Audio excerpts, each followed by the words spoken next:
Hi guys. Vlog yan. Ang ating vlog. Nandidip Hi guys. Hello mga guys, first day of practice on moving up.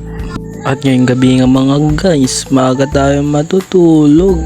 Dahil maaga pa tayo bukas, hanap muna yung cellphone. Ano nga ba yung gagawin? Syempre time check. Ang oras ay 9:52 PM. Sigurado makikita nyo yan. At maaga nga ako nagising. Time check 5:10 AM. Dito nga mga guys ay parang hindi maipinta yung mukha ako. Pagkatapos ko nga bumangon ay agad na akong dumiretso sa CR para nga maligo. At sinarado ko na yung pinto. At dito nga mga guys ay agad na akong natapos.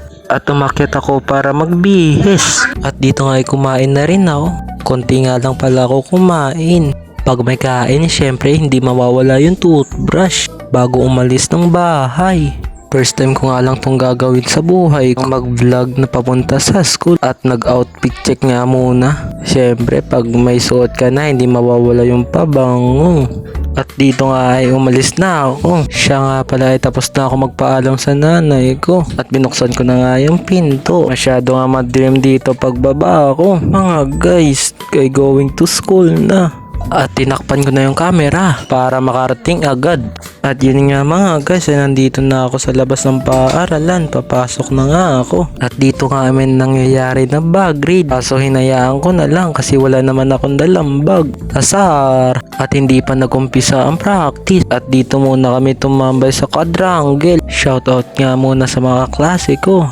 Ipapakilala ko sa inyo ang cameraman ko, si Daryl Riano. Siya nga pala yung una kong sinoutout sa vlog ko. Sa totoo lang mga guys, di ko naman talaga cameraman si Daryl. Nagaw niya lang sa akin yung cellphone. At hindi ko alam ay nag-video pala siya. At nandito na kami sa loob ng quadrangle. Ang dami nga palang tao dito. Sa sobrang init ay talagang mahihilo ka. Kasi nga hindi na uso ang social distancing. Hanggang dito na lang. Bye-bye!